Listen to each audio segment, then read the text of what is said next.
हमारी संस्कृति, हमारे संस्कार सदा रहें हमारे साथ। सब्सक्राइब करें तिलक। आप 100 वर्ष तक राज करें, हमारा आशीर्वाद सदा आपके साथ रहेगा। ऐसा धर्म कार्य तो केवल सम्राट युधिष्ठिर ही कर सकते हैं।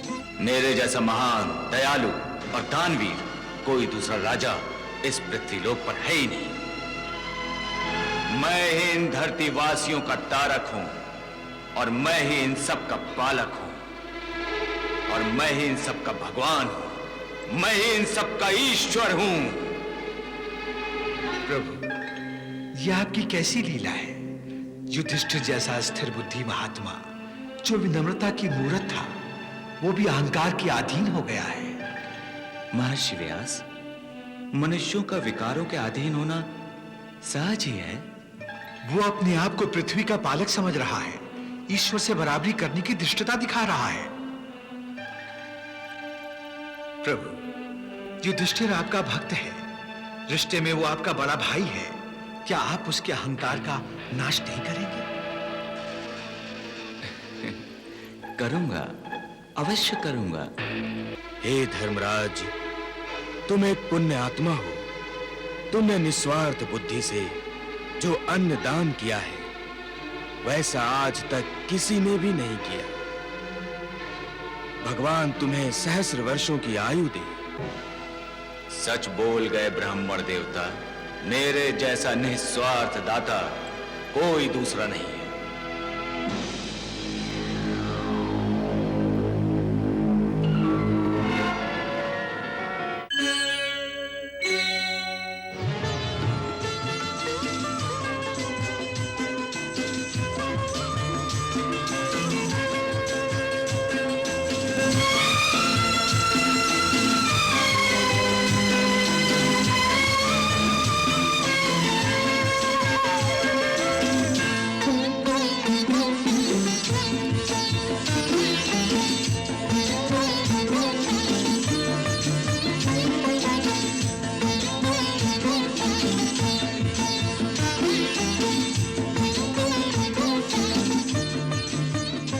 लाखों लोग भोजन करके जा रहे हैं।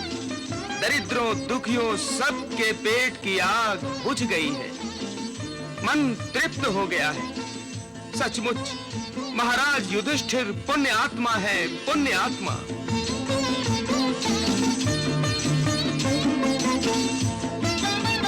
धर्मराज, आप 100 वर्ष तक राज करें, हमारा आशीर्वाद सदा आपके साथ रहेगा।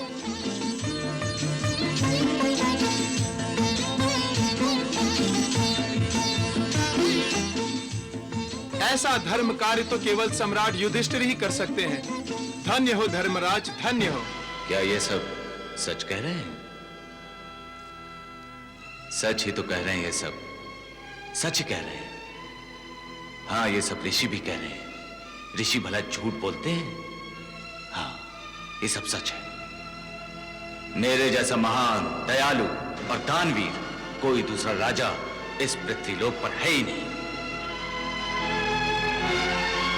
मैं ही इन धरती वासियों का तारक हूं और मैं ही इन सब का पालक हूं और मैं ही इन सब का भगवान हूं। मैं ही इन सब का ईश्वर हूं। हे अंतर्यामी, धर्मराज के अंतर की ये वाणी सुन रहे हैं ना आप? प्रभु, यह आपकी कैसी लीला है? युधिष्ठिर जैसा स्थिर बुद्धि महात्मा जो विनम्रता की मूर्त था, वो भी अहंकार के अधीन हो गया है।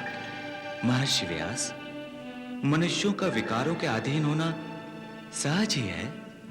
वो अपने आप को पृथ्वी का पालक समझ रहा है, ईश्वर से बराबरी करने की धृष्टता दिखा रहा है। प्रभु, युधिष्ठिर आपका भक्त है, रिश्ते में वो आपका बड़ा भाई है। क्या आप उसके अहंकार का नाश नहीं करेंगे? करूंगा, अवश्य करूंगा।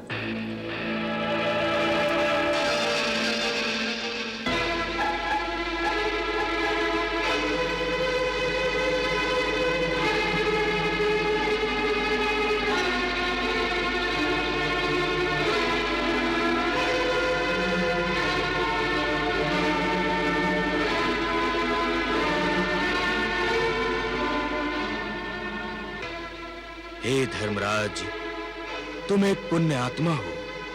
तुमने निस्वार्थ बुद्धि से जो अन्न दान किया है, वैसा आज तक किसी ने भी नहीं किया। भगवान तुम्हें सहस्र वर्षों की आयु दे। सच बोल गए ब्राह्मण देवता, मेरे जैसा निस्वार्थ दाता कोई दूसरा नहीं है।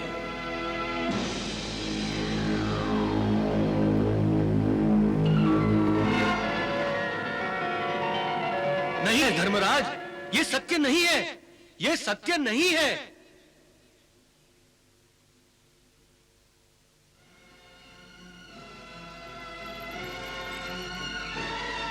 ये सत्य नहीं है? किसका साहस है जो इस सत्य को नकार रहा है? कौन है वो? यदि सत्य कह रहा है तो फिर डर कर क्यों छुपा हुआ है?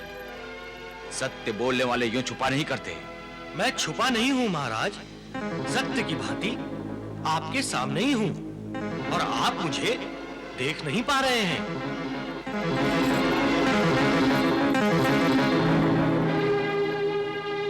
अरे, बोलने वाला नेवला, वो भी आधा शरीर सोने का।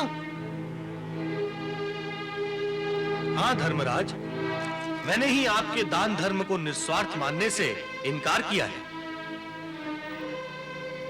परंतु मैंने तो यह सब कुछ अपने किसी भी स्वार्थ की पूर्ति के लिए नहीं किया है। इसका प्रमाण अभी मिल जाएगा, यदि आप मुझे आज्ञा दें।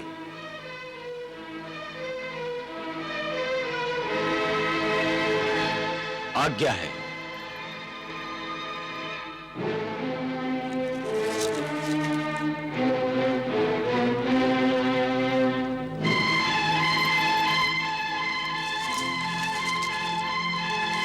रुक जाओ, हे विचित्र प्राणी, रुक जाओ।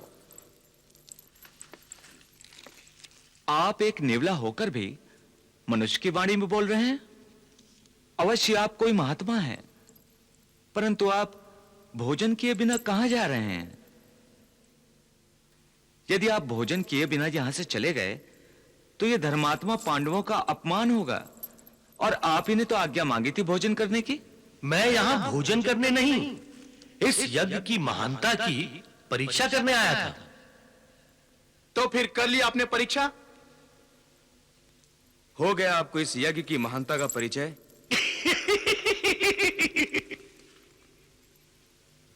आप हमारा उपहास क्यों कर रहे हैं महात्मन? इसलिए कि जिस यज्ञ को आप महान समझ रहे हैं, वो यज्ञ महान नहीं है। हे नेवले, तुम हमारा और हमारे यज्ञ का अपमान कर रहे हो। अपमान नहीं वायुपुत्र, मैं आपको सच्चाई बता रहा हूं। महाराज युधिष्ठिर का ये यज्ञ महान नहीं है। महान नहीं है? यह आप क्या कह रहे हैं? यज्ञ के लिए धर्म अनुसार जो कुछ भी किया जाता है वह सब मैंने किया है। मैंने सभी ज्येष्ठों और श्रेष्ठ व्यक्तियों की विधि पूर्वक पूजा की है। मंत्राहुति के साथ अग्नि का हवन किया है। दान दक्षिणा करते समय मैंने कभी अपना हाथ पीछे नहीं खींचा।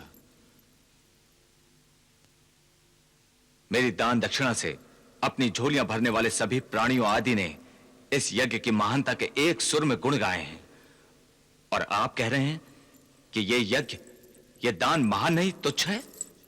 धर्मराज, आपके यज्ञ के कारण सभी के मन को संतोष प्राप्त हुआ होगा, परंतु यदि ये यज्ञ महान होता तो मेरा आधा शरीर जो सोने का नहीं है, वो भी इस यज्ञ के कारण सोने का बन जाता। आपका ये यज्ञ तो उस दरिद्र ब्राह्मण के यज्ञ के बराबर भी नहीं है, जिसके यज्ञ के भोजन के स्पर्श से मेरा आधा शरीर सोने का बन गया था। परंतु यह कैसे संभव हो सकता है? संभव है।